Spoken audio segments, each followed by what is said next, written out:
Muito bem, seguimos com o nosso Minuto Bom Dia agora para falar de esporte. Eu estou recebendo aqui o Edson Castro, que daqui a pouquinho vai dar sua premonição de quanto será o jogo entre Grêmio e River. Boa tarde, Castro.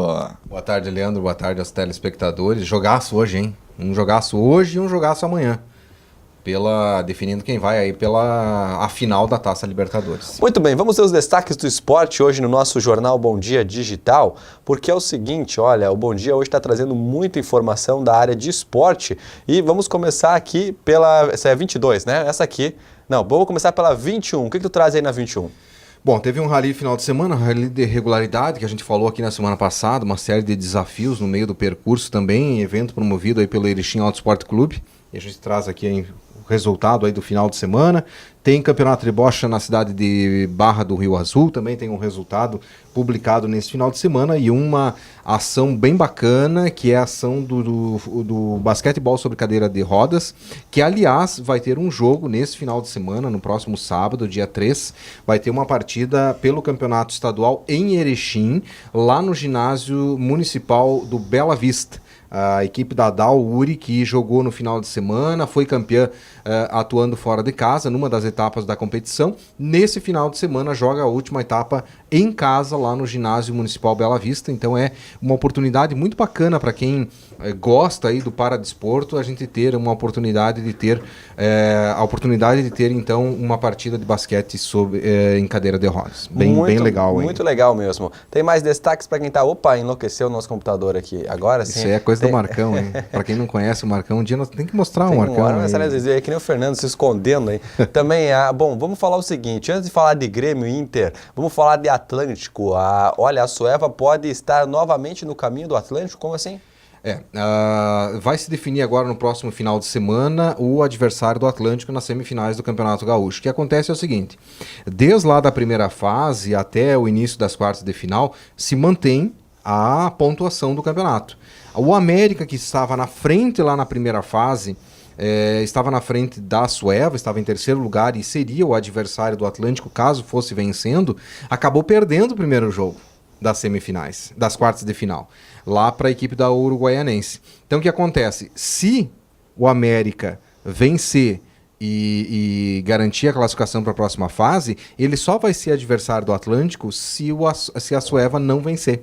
Porque a Sueva passou em pontuação a equipe do América. Claro que nós estamos apostando aqui que o América e a Sueva vão estar nas semifinais. Pode ser que a Uruguaianense confirme essa vantagem do primeiro jogo e elimine o América, e pode ser também que o Guarani elimine a Sueva, né?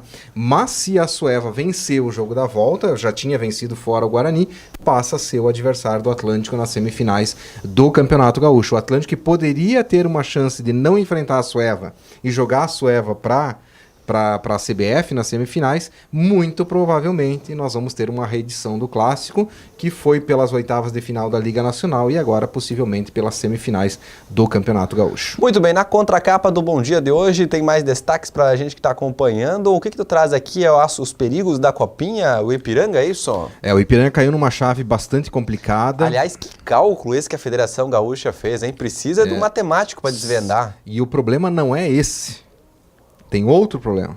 Continua computando a porcentagem de campanha dentro da fase de oitavas de final. Olha, é só a Federação Gaúcha mesmo para inventar uma fórmula dessas e entender o que eles... Tanto é que ninguém falava de projeção de adversários nas oitavas de final, porque realmente era bem complicado. Bom, mas de qualquer maneira o Ipiranga caiu, vai enfrentar o Cruzeiro, o primeiro jogo amanhã, fora de casa, depois... muito possivelmente no próximo domingo, a partida da volta aqui no Colosso da Lagoa, está para ser confirmado.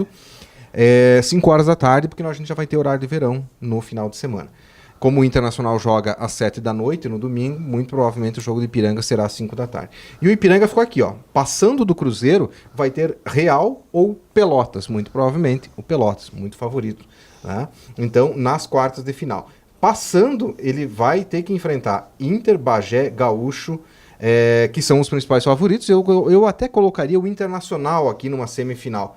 Então, para chegar na final e brigar aí por essa vaga na Copa do Brasil, o caminho do Ipiranga não é nada fácil. Eu conversava com o Márcio Nunes hoje pela manhã, mas de qualquer maneira, diz o Márcio, se a gente caísse do lado de lá, nós teríamos São José, Aimoré, Avenida, outras equipes que também estão brigando por essa vaga na Copa do Brasil.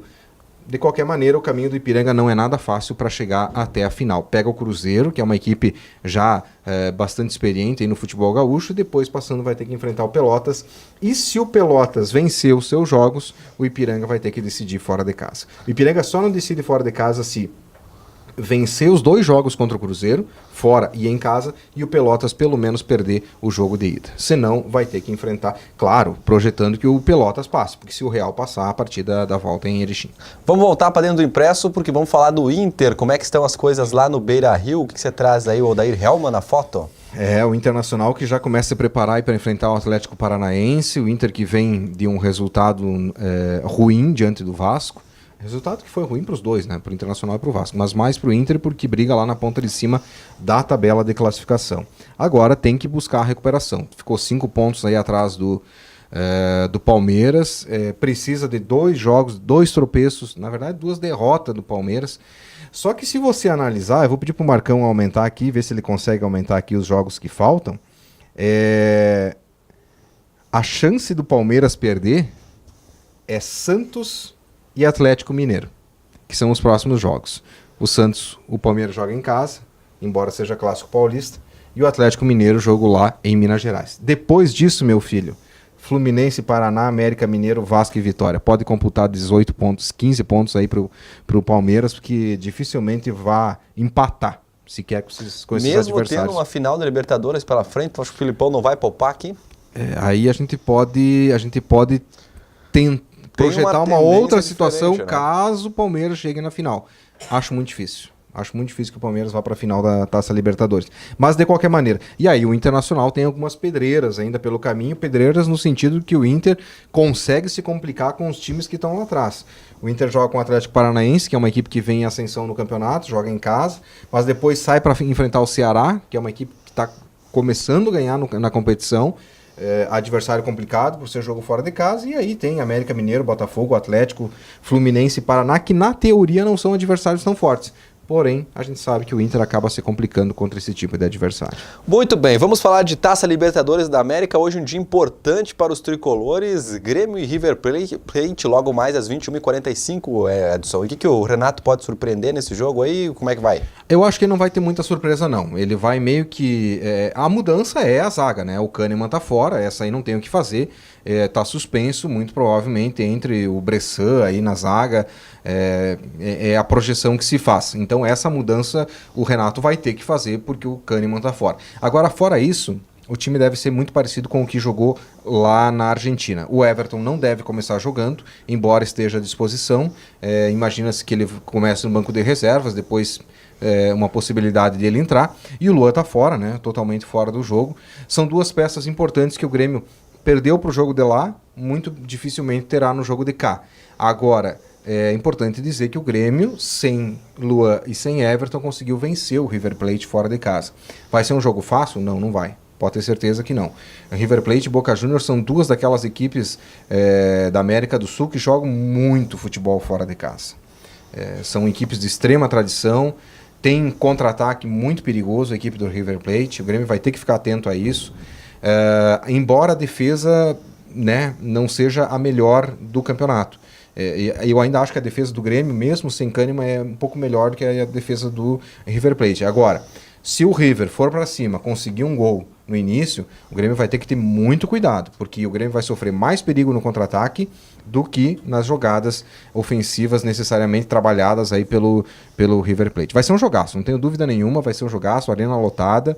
O Grêmio tem tudo aí, é favorito, na minha opinião, por jogar em casa, por ser a equipe do Grêmio, atual campeão da Libertadores, e por ter mantido o bom futebol que o Grêmio sempre teve aí na Libertadores nos últimos 2 anos. Muito bem. Quanto é que vai ser o placar do jogo? Olha, eu arriscaria um 2-2, porque eu acho que vai ser um jogo bem movimentado. Arriscaria aí um 2-2, o Grêmio classificado à final. Muito bem. São essas informações do esporte hoje? Exatamente. Amanhã a gente volta com mais.